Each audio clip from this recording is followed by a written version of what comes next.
अज़ीज़ तलबा व तालिबात, अस्सलामु अलैकुम वरहमतुल्लाहि वबरकातुहू।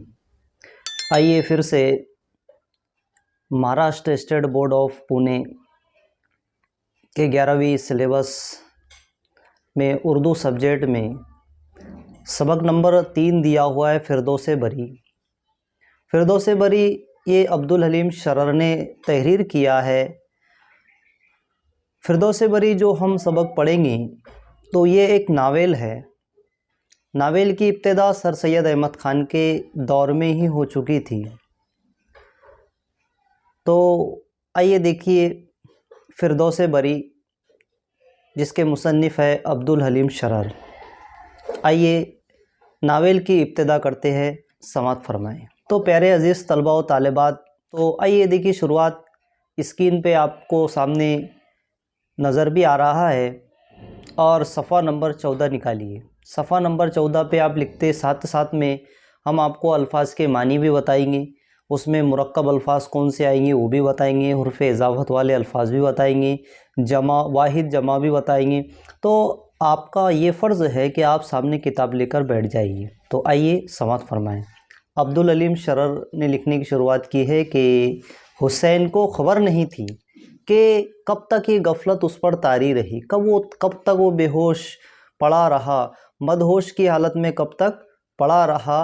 तो उसकी थोड़ी मदहोशी, उसकी थोड़ी बेहोशी जो है तो कम हुई थी कि उसने एक निहायत ही दिलकश यानी कि दिल को लुभाने वाला और वजद आवर यानी कि मस्ती से चूर नगमे की आवाज़ उसके कान में आई और ऐसा मालूम हुआ यानी कि उसके कानों में एक सुरीली नगमों की आवाज़ ऐसी सुनाई दी, एकदम बिल्कुल दिलकश, दिल को खींचने वाली और मस्ती से चूर उसके कान में नगमे की, एक गाने की एक आवाज़ ऐसी सुनाई दी कि थोड़ी देर के लिए उसको ऐसा लगा कि गोया दिलरुबा परी, कोई परी है, दिल को लुभाने वाली परी है और पैकरों का यानी कि हुस्न का एक ताइफ़ा है, एक तो ताइफ़ है, तोहफ़ा है और पुरलुत्फ़ बाजू और यानी कि मिज़ामिर के साथ यानी कि मौसीकी के साथ मुसर्रत अंगेज़, मसरत कहते हैं खुशी को, खुशी के हालत में, मस्ती खुशी और बहुत ही मुबारकबाद के हालत में धुन में तराने मुबारकबाद गा रहा है और अपने धुन में जो है तो कोई एक नगमा और मुबारकबाद का तराना गीत गा रहा है। उसने घबराकर आंखें खोल दी। हुसैन ने उस वक्त अपने आप को इस हालत में पाया कि एक तिलाकार और मुरस्सा कश्ती में सवार है और लड़कों की कोशिश से वो कश्ती एक पुतली मगर बहुत ही दिलकश नहर के किनारे अभी अभी आके ठहरी है। नर्म और नज़र फरेब सब्ज़ को शफाफ और पाक व साफ पानी अपनी रवानी में चूमता हुआ निकल जाता है। तो देखिए, तो उसने क्या किया, घबरा कर आंखें खोल दी। आंखें खोलने के बाद में हुसैन ने उस वक्त अपने आप को इस हालत में पाया यानी कि उसकी मदहोशी की तारीख ख़त्म हो गई, एकदम उसने आंखें खोल दी और अपने आप को इस हालत में पाया, इस हालत में देखा कि एक तिलाकार सुनहरे नक्श व निगार वाला, तिलेकार यानी कि सुनहरे नक्श व निगार वाला, सोने से नक्श निगार बनाए हुए और मुरस्सा यानी कि मोतियों से बने हुए कश्ती में सवार है और लड़कों की कोशिश से वो कश्ती चल रही है और बहुत ही दिलकश कश्ती नज़र आई और दिलकश नहर के किनारे से वो कश्ती लगी हुई अभी अभी आकर ठहरी हुई, ऐसा हुसैन को मालूम हुआ।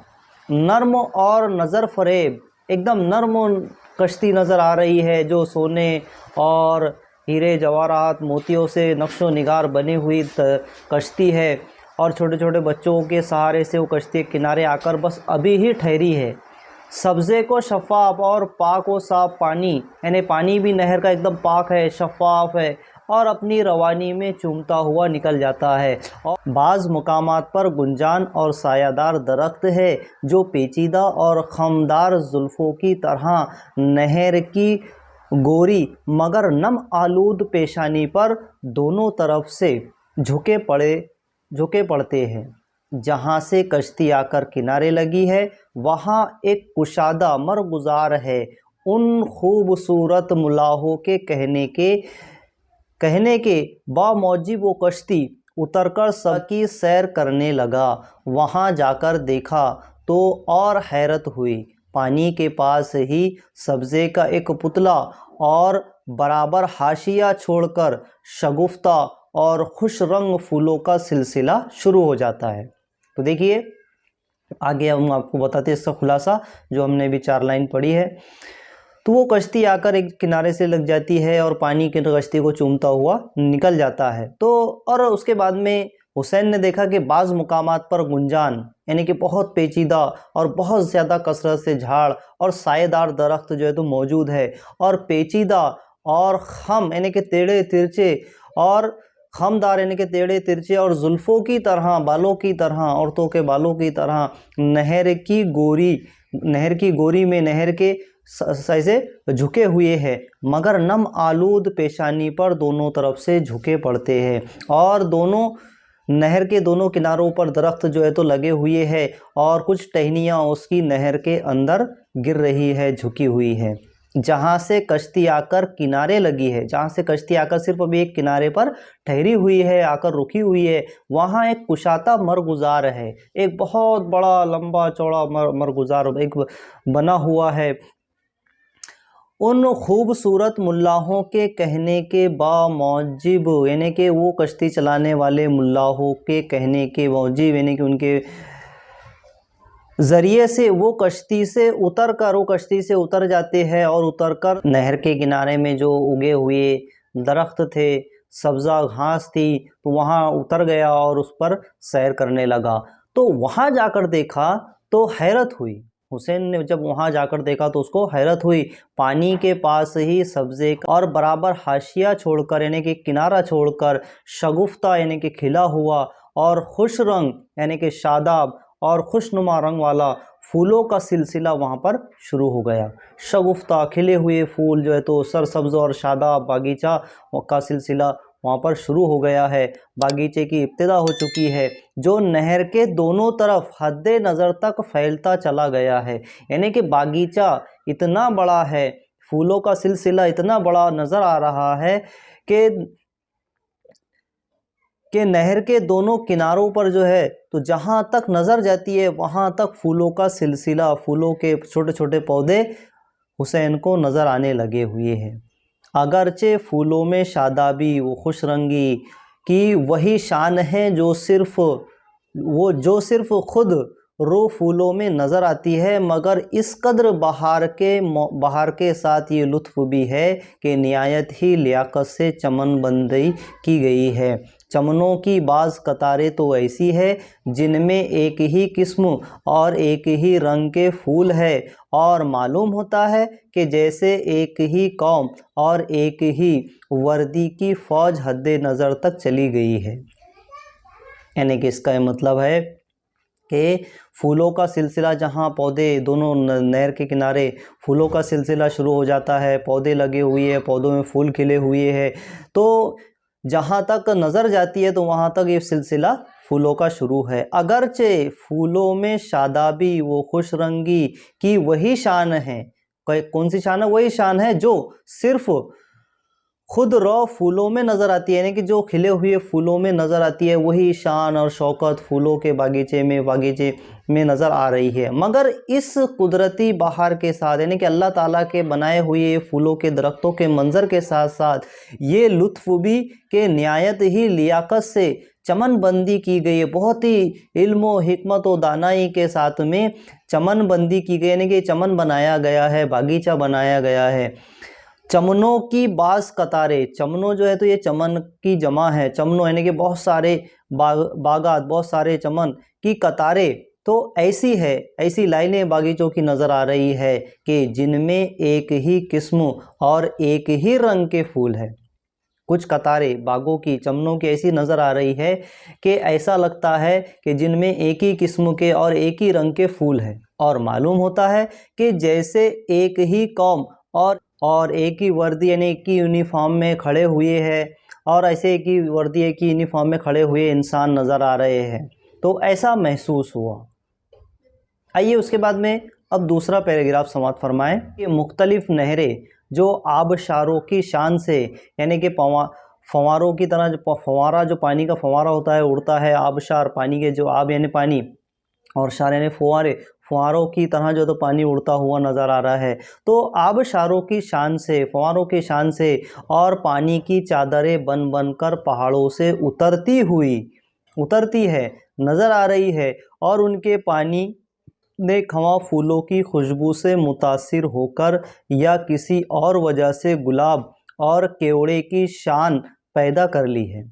केवड़ा जो है तो ये एक किस्म का दरख्त का नाम है जिसके फूल खुशबूदार होते हैं। ये नहरें ज़ुबान हाल से पुकार पुकार कर कह रही है, यानी कि अपने ख़ुद के ज़ुबान के हाल से, ज़ुबान से पुकार पुकार कर ये कह रही है कि हम ही तस्नीम व सलसबील है, यानी कि हम ही जन्नत की नहरें हैं।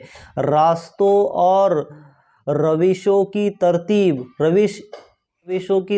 यानी कि रफ्तार में ये मोजज़े नुमा कैफियत पैदा हो गई है, यानी कि आजिज़ करने वाला मोजज़ा, यानी कि आजिज़ करने की कैफियत तारी हो गई है कि हर चमन के एक पहलू को नहर धोती है। हर चमन के एक पहलू को, एक हिस्से को, यानी कि चमन बना हुआ है, बागीचा बना हुआ है, और उस जो है तो नहर आकर जो है तो उसको धो रही है।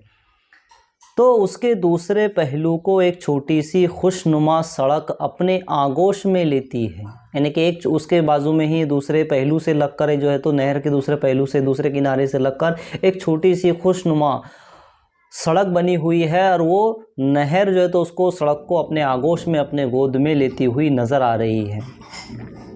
अगला पैराग्राफ देखिए कि हुसैन ने निहायती हैरत व जोश से देखा, ये तमाम नज़ारे को हुसैन ने देखा कि उन चमनों में जहाँ बजा नहरों के किनारे सोने चांदी के तख्त बिछे हैं जिन पर रेशमी फूलदार कपड़ों का फर्श है। हुसैन ने निहायती हैरत और जोश के साथ देखा, क्या देखा कि इन चमनों में, यानी कि इन चमनों में जहाँ बजा, यानी कि हर जगह नहरों के किनारे सोने चांदी के तख्त बिछे हैं। नहरों के किनारे में सोने और चांदी के तख्त बने हुए हैं और वहाँ पर बिछे हुए हैं, रखे हुए हैं, जिन पर रेशमी फूल सजे हुए हैं, जिसमें रेशमी फूलदार कपड़ों का फर्श बना हुआ है, रेशमी फूलों से और फूलों का कपड़ा बना हुआ है, और कपड़ा उस पर सजाया हुआ है। लोग पुरतकल्लुफ़ गाँव तकियों से पीठ लगाकर बैठे हैं। लोग क्या है कि उस तख्तों पर जो है तो अपनी पीठ के पीछे तकिए रखे हुए हैं और तकियों पर सहारा लेकर पीठ लगाकर बैठे हुए हैं, और जन्नत की बेफिक्रियों से लुत्फ़ उठा रहे हैं। और जन्नत में जाने के बाद में जो हमको किसी किस्म की कोई फ़िक्र नहीं रहेंगी, वैसा ही हुसैन अपने ख्वाब में देख रहा है कि वहाँ किसी किस्म की उनको जन्नतियों को कोई फ़िक्र महसूस नहीं हो रही है, और वो बेफ़िक्र जो है तो सोने और चांदी से बने हुए तख्तों पर बैठे हुए हैं और लुत्फ़ उठा रहे हैं। लड़के कहीं तो सामने बस्ता खड़े हैं, यानी कि एक दस्ता 12-12, 24-24 के इसमें ग्रुप बनाकर खड़े हुए हैं, और सदाए या कुदरत के सिकाए हुए, यानी कि सिदाए या कुदरत के सिकाए हुए, यानी कि अल्लाह ताला के खुद वो जो है तो बच्चे लड़के खड़े हुए हैं और ख़ुद सिकाए हुए हैं कि तेवर फल, यानी कि सब्ज़ रंग का पत्थर फलदार दरख्तों से मेवे तोड़ तोड़ कर लाते हैं। क्या करते हैं? सब्ज़ रंग का जो पत्थर है तो वहाँ पर तेवर फलदार दरख्तों से, यानी कि जो दरख्त लगे हुए हैं और फल वाले दरख्त है तो वो दरख्तों पर जाते हैं और वहाँ से फल तोड़ तोड़ कर लाते हैं और उनके जन्नतियों के सामने लाकर रख देते हैं। ये आलम देखकर हुसैन के दिल में एक जोश व वलवला पैदा हुआ। ये तमाम नज़ारा देखकर हुसैन, और बाज़ इमारतें मोतियों की बनी हुई नज़र आई। ये तमाम मकानात जो हस्बे हैसियत महल और कसर के लफ्ज़ से ताबीर किए जा सकते हैं, उन्हीं में कोई फ़िरोज़े का, कोई ज़मरुद का, यानी कि सब्ज़ रंग का, यानी फ़िरोज़ा यानी कि कामयाबी का, और कोई याकूत का, और कोई हीरे का महल बना हुआ है। मोती के महल जिनमें से एक ख़ास हसीन मोती के महल जिनमें से एक ख़ास हुसैन के लिए है। यानी कि ये तमाम मोतियों के महलों में और फ़िरोज़े के महलों में, ज़मरुद के महलों में, याकूत का और हीरे जवाहरात के जो महल बने हुए थे, तो ये तमाम मोती के महल जिनमें से एक ख़ास हुसैन के लिए बना हुआ था। ऐसे आबदार यानी कि ऐसे चमकदार, आबदार रंग में यानी कि चमकदार रंग में रंगे हुए हैं कि नीचे से ऊपर तक एक ही मोती में तरशे हुए मालूम होते हैं, तराशे हुए मालूम होते हैं, कि ऐसे लगता है कि एक ही मोती का ये तराशा हुआ महल बना हुआ है। हुसैन इन महलों को देखकर ज़रा देर मबहूत खड़ा रहा, यानी कि हैरत ज़दा खड़ा रहा, मगर होश आते ही इस ख़ास महल की तरफ बढ़ा जिसकी निस्बत उसने सुना था कि ख़ास उसके लिए है, यानी कि ख़ास ये महल उसके लिए बनाए गए हैं, और जिसमें ज़मरुद के मिलने की उसे उम्मीद थी, यानी कि वहाँ पर ज़मरुद मुझे मिलेंगी। अब उसके जज्बाते दिली यानी कि दिल के जज्बात उस जोश व खरोश से ज़मरुद की तरफ मुतवज्जे थे कि मैं ज़मरुद को कब देखूं, कि उसने ना किसी चीज़ की तरफ नज़र उठाई, ना किसी सामान। जोश व खरोश से ज़मरुद की तरफ मुतवज्जे थे कि उसने ना किसी चीज़ की तरफ नज़र उठाई, ना किसी सामान इशरत को देखा, यानी कि ऐशो आराम के सामान को देखा, ना किसी की तरफ नज़र उठाई, ना किसी चीज़ की तरफ देखा, और सीधा उस महल के दरवाज़े पर जा पहुंचा। डायरेक्ट सीधा बगैर किसी तरफ देखे हुए उस महल के दरवाजे के पास जाकर ठहर गया। ज़मरुद भी इस्तकबाल के लिए महल से बाहर निकल आई, इस्तकबाल करने के लिए महल से बाहर निकल आई, और निकल आई थी बाहर, महल के बाहर ही जो है तो हुसैन के इस्तकबाल के लिए आ गई, और एक गैर मामूली सी मगर नहायत ही दिलरुबा वजह से खड़ी थी, यानी कि दिल को लुभाने के लायक अपने आप को इस हालत में बना लिया था, यानी कि जिस तरह से दिलरुबा माशूक की सूरत होती है, महबूबा की सूरत होती है, तो वैसे ही दिलरुबा सूरत बनाकर खड़ी हुई थी। आंखें दो चार हुई थी कि बेइख्तियारी के जोश में दोनों की ज़ुबान से एक दूसरे का नाम निकला, यानी कि हुसैन ने ज़मरुद का नाम निकाला, ज़मरुद ने हुसैन का नाम अपनी ज़ुबान से निकाला। हुसैन तो जो हैरत था ही, ज़मरुद के चेहरे से भी एक गैर मामूली जोश व मुसरत नुमाया थी। हुसैन फ़र्ते मोहब्बत यानी कि मोहब्बत ज़्यादा मोहब्बत से बेइख्तियार हो के रोने लगा, ज़मरुद को देखकर रोने लगा। उसकी सांस से रोने का पता पाके ज़मरुद ने कहा, हुसैन यहाँ रोना हराम है, बस अब आंसू पोंछ लो। कि हुसैन अब यहाँ रोना मना है, यहाँ पर जन्नत में रोना हराम है, बस अब आप जो है तो अपने आंसुओं को पोंछ डालो। हुसैन अपने आंसुओं को साफ़ करते हुए, अपने आंसुओं को पोंछते हुए, ज़मरुद क्या यही फ़िरदौस बरी है? उसने ज़मरुद से सवाल किया कि यही फ़िरदौस बरी है? तो ज़मरुद ने कहा, हुसैन तुम यहाँ चली आई और मुझे उस दर्द व आलम में छोड़ दिया। हुसैन ने क्या कहा कि तुम यहाँ चली आई और मुझे उस दर्द व आलम में, दुनिया में, मुसीबत में छोड़कर अकेली यहाँ पर चली आई। ज़मरुद ने कहा, ये तो मेरे इख्तियार की बात न थी कि मुझे तो एक इत्तेफाकी शहादत ने यहाँ पहुँचाया है, यानी कि उसकी शहादत हुई थी और ज़मरुद की मौत होने के बाद में उस ज़मरुद को जन्नत मिली थी और यहाँ पहुँचाया, मगर तुम्हारी ज़िंदगी बाकी थी। ज़मरुद हुसैन से कह रही कि मगर तुम्हारी ज़िंदगी बाकी थी, ये मैं बस जो है ये मेरे इख्तियार में नहीं है, और ज़रूरी था कि इतने मदारिज व मराहिल तय करके यहाँ आओ और इतने रुतबे और इतने मंजिलें जो है तो पार करके यहाँ पर आओ। क्या कहूँ, किन दुश्वारियों से मुझे इतनी इजाज़त मिली है कि तुम्हें अपने पास आने का रास्ता और तरीक़ा बताऊँ, कि मैं क्या बताऊँ कि मुझे यहाँ पर आने की कैसी जन्नत, कैसी इजाज़त मिली है। हुसैन कहने लगा कि मेरे तो ऐसे आमाल थे कि शायद मर के भी यहाँ ना पहुँच सकता, यानी मेरे आमाल तो इतने अच्छे नहीं थे कि बहुत ज़्यादा ख़राब थे कि मैं मरकर भी यहाँ नहीं पहुँच पाता। सिर्फ़ तुम्हारी मोहब्बत थी जो खिज़रे तरीक़त बनकर लाई है, यानी कि सही रहनुमाई करने के लिए यहाँ पर लाई है, सही रहनुमाई कर कर यहाँ पर आपकी खिदमत में लाकर खड़ा कर दी गई है। ज़मरुद ने कहा कि लेकिन अगर तुम्हारे दिल में तलब सादिक ना होती तो मैं क्या कर सकती थी। यानी कि तलब सादिक कहते हैं कि सच्चे दोस्त की तलब, अगर तुम्हारे दिल में सच्चे दोस्त की तलब ना होती तो उसमें तो मैं क्या कर सकती थी। हुसैन ने कहा मगर मैं तो दिल में ठान चुका हूँ, दिल में तय कर चुका हूँ, पुख्ता इरादा कर चुका हूँ कि इस कब्र के पास और उस चट्टान के सामने जिस पर तुम्हारा प्यारा नाम कुंदा है पड़े पड़े दम तोड़ दूंगा। यानी कि हुसैन कह रहा है कि मगर मैंने तो दिल में ये बात ठान ली थी, ठान चुका था कि आपके कब्र के पास जो पत्थर की स्लेट लगी हुई है तो उस चट्टान के सामने जिन पर तुम्हारा नाम कुतबा है, तुम्हारा नाम तहरीर किया गया है, तराशा गया है, तो वहीं पड़े पड़े मैं अपना दम तोड़ दूंगा। ज़मरुद ने कहा कि खैर ये बातें तो होती रहेंगी, अब अंदर चल के आराम से बैठो और देखो कि खुदावंदे जल्लो व आला ने तुम्हारे लिए कैसे कैसे सामाने राहत, यानी कि चैन व सुकून के राहत, यानी कि आराम के सामान और कैसी कैसी लज्जतें फ़राम कर रखी है।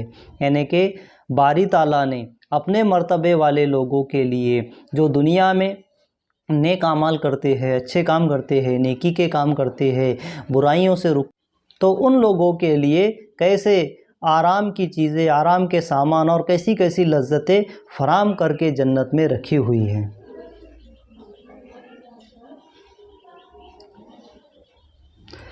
हुसैन ने मकान के फ़र्श और तमाम सामान को देखा। हुसैन ने क्या किया, मकान के फ़र्श को देखा, तमाम सामान का जायज़ा लिया और उसे यकीन हो गया कि ये सब नूरी सामान है, नूर से बने हुए हैं, जो दुनिया में ना कभी इंसान के दिल में ज़रा ना ही किसी के कयास व गुमान में आ सकता है, यानी ना ही किसी के ख़याल में और ना ही किसी के अंदाज़े में आ सकता है। कयास व गुमान यानी कि किसी के अंदाज़े में, किसी के ख़याल में आ सकता है कि जन्नत में ऐसी चीज़ें नूरी सामान की बनी हुई है। ज़मरुद यहाँ की तमाम अजूबा चीज़ें उसे दिखाती फिरती थी। ज़मरुद हुसैन को जन्नत में लेकर घूम रही है, महल में लेकर घूम रही है और वहाँ की तमाम अजायब वाली चीज़ें हुसैन को दिखाती फिरती। हुसैन को जन्नत के हुस्न जमाल से लुत्फ़ उठाते पूरा एक हफ़्ता गुज़र गया था और हुसैन को जन्नत में घूमते घूमते, वहाँ जन्नत का लुत्फ़ उठाते उठाते पूरा एक हफ़्ता गुज़र चुका था।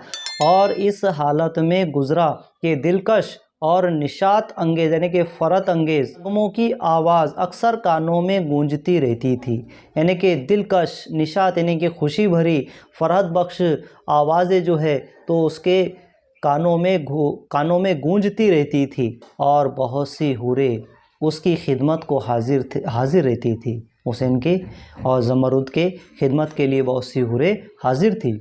वो दोनों हमेशा उन फ़रहत बख्श वादियों में, रूह अफ़ज़ा मरगुज़ारों में टहलते रहते थे, यानी कि सरसब्ज़ और शादाब और फ़रहत बख्श बागीचों में वो टहलते रहते थे। ज़मरुद ने इतने ज़माने में फिर फिराकर उसे यहाँ की तमाम नुज़दगाहें और सब दिलचस्प मकानात दिखा दिए। एक मर्तबा हुसैन ने कहा, ज़मरुद मैं तो सुनता था कि जन्नत में हमेशा सुबह का वक्त है, मगर आके देखा तो यहाँ भी दुनिया ही के जैसे तगय्युरात मौजूद है, यानी कि दुनिया की जैसी तगय्युरात यानी कि तब्दीलियाँ मौजूद है। तो ज़मरुद ने कहा कि इस अम्र में लोगों के समझने में गलती हुई है, यानी कि इस बात के समझने में लोगों की गलती हुई है। जो कहा जाता है कि हर वक्त सुबह ही रहती है, उसका ये मतलब नहीं कि और किसी वक्त का लुत्फ़ इंसान यहाँ उठा सकता ही नहीं। ऐसा हो तो जन्नत से एक बड़ा लुत्फ़ उड़ जाएगा। असल मतलब ये है कि यहाँ हर वक्त कोई ऐसा मुकाम ज़रूर मिल जाएगा जहाँ इंसान जिस वक्त का चाहेगा लुत्फ़ उठाएगा। दिल में अगर इरादा कर ले कि दोपहर का वक्त हो, दिल में इरादा कर ले मगरिब का वक्त हो, इशा का वक्त हो, सुबह का वक्त हो, तो वही वक्त वहाँ बन जाएगा। हुसैन क्यों कर? ज़मरुद ने कहा कि ज़ुबान से कहने की बात नहीं, मैं चलकर तुम्हें आँखों से दिखाई देती हूँ। यानी कि ये बात ज़ुबान से कहने की ज़रूरत नहीं है, मैं चलकर आपको खुद दिखाई देती हूँ। ये कहकर उसे साथ ले हुए ज़मरुद कसर दरी से, यानी कि महल के दरवाज़े से लेकर दरवाज़ा वाले महल से बाहर निकली और कहा, देखो यहाँ दोपहर का समा है। यानी कि वहाँ पर जब महल के बाहर दोनों आए, कसरे दरी से जब बाहर आ गए, दरवाजे से, महल के दरवाजे से जब बाहर आ गए, देखा तो दोपहर का वक्त था। अब आगे चलो। थोड़ी देर के बाद दोनों दरख्तों से घिरे हुए एक ऐसे सब्ज़े ज़ार में पहुँचे जहाँ आफताब की रोशनी को दरख्त रोके हुई थी। दरख्त एक बहुत बड़ा दरख्त बना हुआ था और दरख्त जो है तो सूरज की आफताब यानी कि सूरज की रोशनी को रोके हुए दरख्त एक बहुत बड़ा दरख्त बनकर खड़ा हुआ था। सूरज की रोशनी को उसने रोक दिया था। हर तरफ अंधेरा छाया हुआ था और मशरकी किला, हाय कोहे, कोहे कहते हैं पहाड़ को, यानी कि वो हिस्सा जो ज़मीन से बुलंद हो, तो पहाड़ जैसा बुलंद नज़र आया। हल्की हल्की रोशनी नमूदार थी, यानी कि हल्की हल्की थोड़ी सी मुख्तसर सी रोशनी दिखाई दे रही थी। और ज़मरुद यहाँ पहुँचकर बोली, देखो ये सुबह का वक्त है। हुसैन ने कहा, बेशक बेशक है, इसमें कोई शक नहीं है, ये बिल्कुल सुबह का ही वक्त है। यहाँ से रवाना होकर थोड़ी देर में दोनों एक ऐसी छोटी सी वादी में पहुँचे जो हर तरफ से पहाड़ियों में घिरी हुई थी, पहाड़ियों से घिरी हुई थी। यहाँ भी दरख्तों के खफीफ यानी कि शर्मिंदगी सी तारीकी पैदा कर दी थी और ज़रा फासले के मुकामात पर हल्का धुआं उठता नज़र आता था। कहीं कहीं चिराग जलने लगे थे।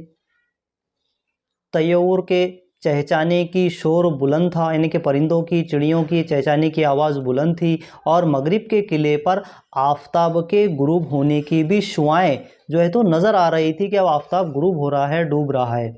ज़मरुद ने यहाँ दोनों खुशनुमा थे, मुसरत अंगेज़ थे, लेकिन अब जो है तो वापस जब महल में आने के बाद देखा तो दोनों जो है तो दोनों में से ज़मरुद जो है तो अब अफसुर्दा थी, गमगीन थी कि उसके चेहरे से जाहिर होता था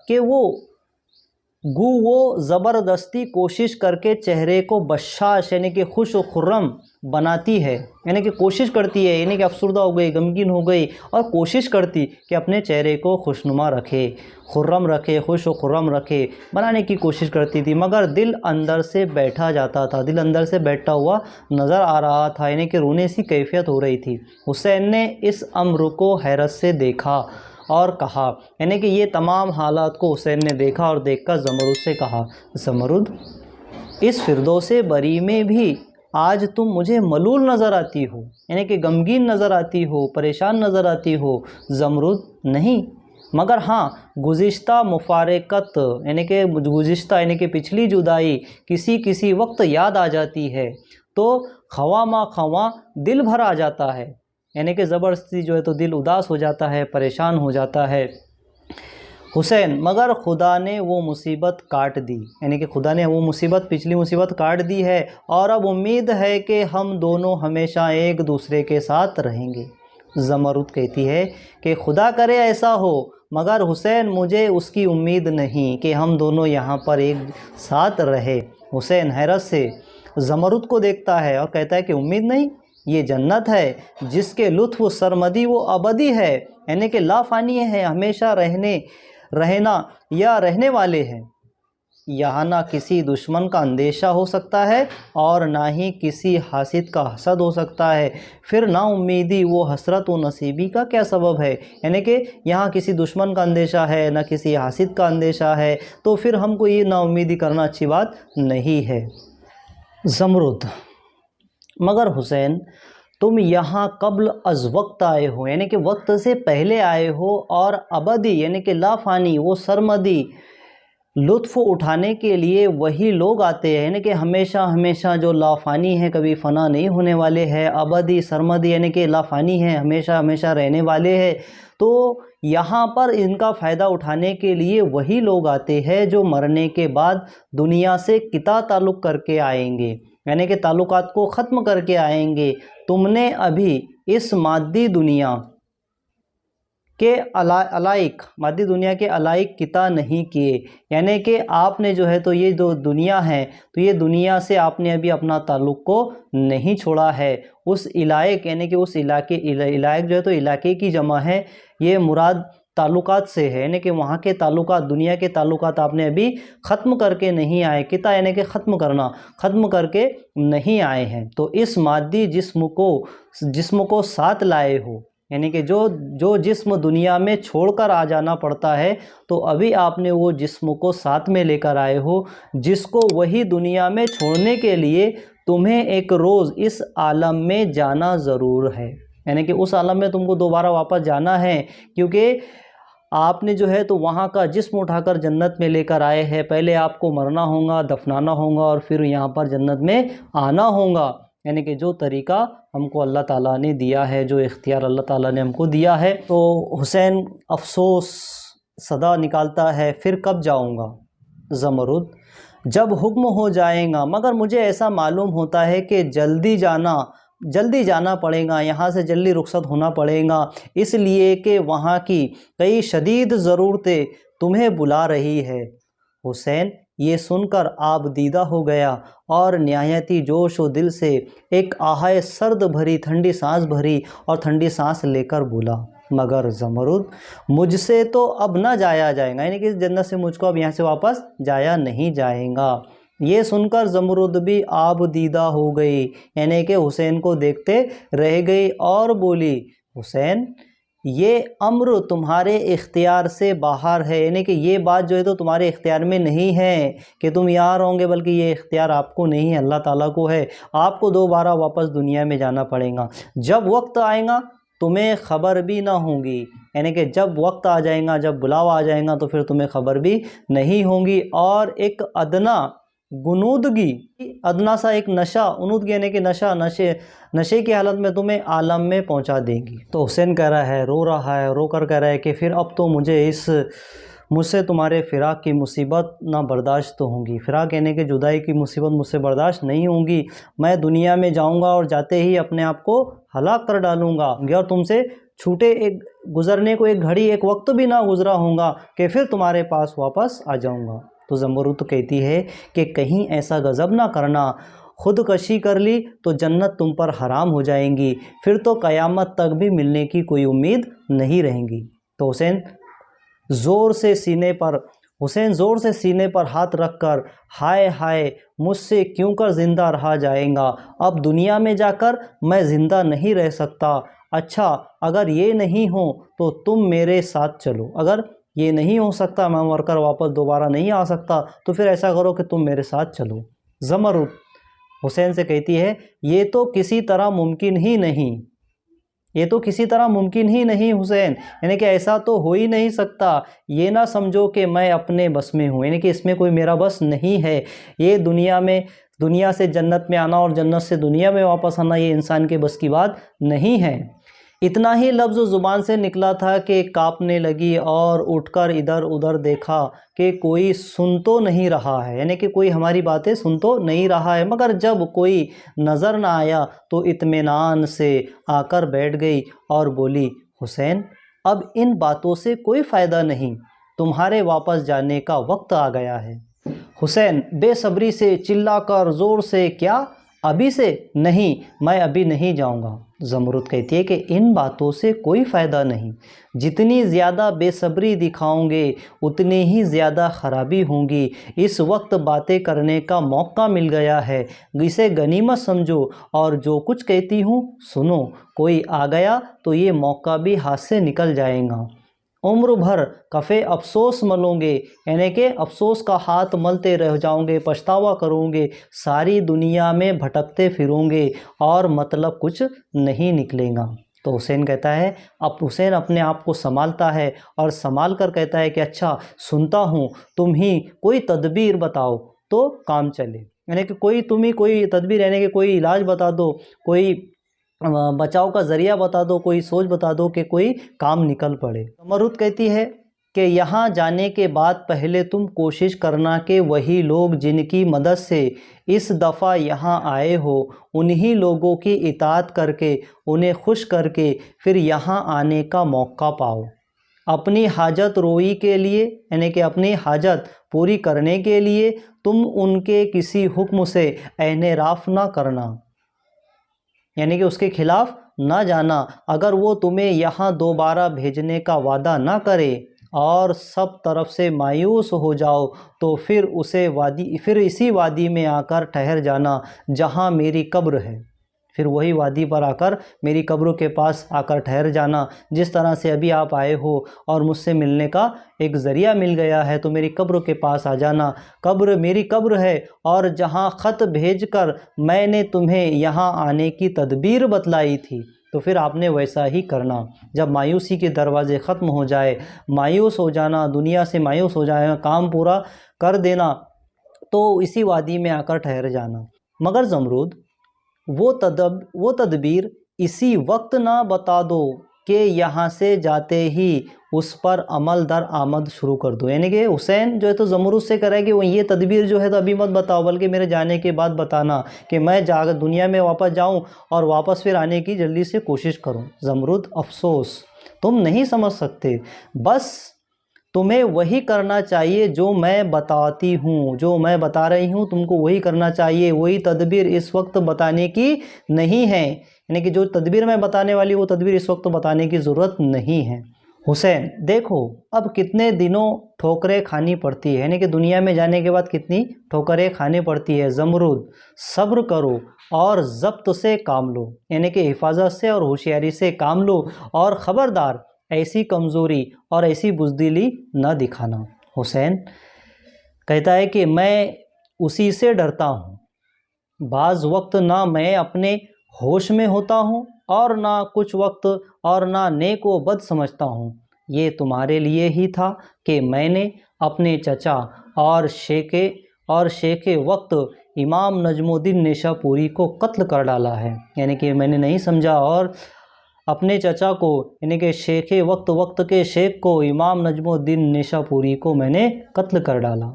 नागहां 6-7 हुरे नाजो अंदाज से कदम रखती हुई, यानी कि जैसे हुसैन का ये कहना ख़त्म हुआ कि मैंने अपने चचा वक्त के जो शेख थे इमाम नजमुद्दीन निशापुरी को कत्ल कर डाला था, जैसे हुसैन का ये बोलना ख़त्म हुआ तो उसके बाद में नागहां 6-7, यानी कि नागहां ना चाहते हुए भी 6-7 हुरे नाजो अंदाज के साथ कदम रखती हुई सामने आई और मोहब्बत के लहजे में हुसैन से कहने लगी कि अब चलकर बाहर की सैर कीजिए और इन नूरानी तख्तों पर जलवा अफरोज़ हो जाइए जो चमनों के दरमियान में हैं, यानी कि 2 बागीचों के दरमियान में तख्त बिछे हुए हैं, नूरानी तख्ते हैं, वहाँ पर जलवा अफरोज़ यानी सज धज कर सामने बैठ जाइए। उस वक्त की बाहर देखने के काबिल है, यानी कि इस वक्त की जो बाहर का मौसम है तो वो देखने के काबिल है, लायक है। शराबे तहूर के जामों में ख़ास मज़ा है, यानी कि जन्नत की पाकीज़ा शरबत पीने में बहुत मज़ा है। इतनी देर में और सब हूरें भी आ गई और ज़मरुद हुसैन को साथ लेकर कसरे ज़मरुद्दी यानी कि पत्थर के महल से बाहर निकलती है। सबके सब लालाजार के दरमियान में तलाई तख्तों पर जाकर बैठे। तलाई तख्त यानी कि सोने और चांदी के सुनहरे जो है तो तख्त जो है तो ऊपर बने हुए हैं और ऊपर जाकर बैठे। तख्त के दोनों जानिब 2 हौज़ थे, 2 हौज़ बने हुए थे और बग़ैर कहे सिर्फ़ वाक़यात से यकीन दिलाया जाता था कि एक हौज़ कौसर का है यानी कि जन्नत की नहर का है और दूसरा शराब तहूर का हौज़ है यानी कि जन्नत के नहर है, शराब है, पाकीज़ा शरबत का हौज़ है। सामने चंद हूरे बैठकर अजीब दिलरुबा और वजद में आने वाली धुन में गाने लगी। 2-4 गुलामाने सोने के जाम यानी कि जन्नत के छोटे खादिम गुलामान यानी कि जन्नत के छोटे खादिम सोने के जामों में सुराही लाकर खड़े हो गए। जाम है, हाथ में सुराही है, वो भी सोने की बनी हुई है, सुराही भी जाम भी सोने के बने हुए है और खड़े हो गए। और नगमा वो सुरूर के साथ दौर भी चलने लगा, मौसीकी का दौर भी वहाँ पर जन्नत में चलने लगा। 2-4 जामों ने हुसैन पर अज़ खुद रफ्तगी की कैफियत पैदा कर दी, यानी कि बेहोशी की कैफियत हुसैन पर 2-4 जामों ने हुसैन पर अज़ खुद रफ्तगी की कैफियत पैदा कर दी, यानी कि 2-4 जाम पीने के, हुसैन ने 2-4 जाम पिए और पीने के बाद में हुसैन पर जो है बेखुदी तारी हो गई, बेकैफियत हो गया और बेखुदी की कैफियत में आकर, और जब वो इस आलमे नूर को बेखुदी की नीमबाज आँखों से देख रहा था, यानी कि उसकी आंखें आधा सो रहा था, आधा जाग रहा था, आधी आंखें खुली हुई थी और आधी आंखें बंद थी, यानी कि नीम तरीके यानी कि आधे आंखें खुली हुई और आधी बंद, नीमबाज आँखों से, यानी कि आधी आंखें बंद और आधी आंखें खुली हुई आँखों से देख रहा था। इस लुत्फ़े सोबत का दिल ही दिल में मज़ा उठाकर जाम को पी गया, मगर पीने के बाद मालूम हुआ कि जैसे ज़मरुद की आँखों से मोतियों की तरह आंसू टिपक रहे थे। और जाम उठाकर पिया और पीने के बाद उसने ज़मरुद को देखा और देखने के बाद ज़मरुद के आँखों से मोतियों की तरह जो है तो उसके आंसू टपक रहे थे। बेखुदी के जोश में वो दिल रुबा की दिल दही के लिए बढ़ने ही को था कि मदहोश होकर गिर पड़ा। बस उसके बाद उसे अपने पराये की खबर ना रही और जो जन्नत का वो ख्वाब देख रहा था वो ख्वाब उसका वहाँ पर ख़त्म हो गया है। तो अज़ीज़ तलबा व तालिबात, अब्दुल हलीम शरर की लिखी हुई एक नावल फिरदौस बरी के नाम से हमने अभी समाअत फरमाई। हुसैन और ज़मरुद के मिलाप, दोनों का जन्नत में घूमना फिरना, टहलना, बातचीत करना, ये तमाम समाअत फरमाया। जल्दी ही हम इसके सवालात के जवाबात एक्टिविटी शीट लेकर आपकी खिदमत में हाज़िर होंगे। तब तक के लिए खुदा हाफिज़।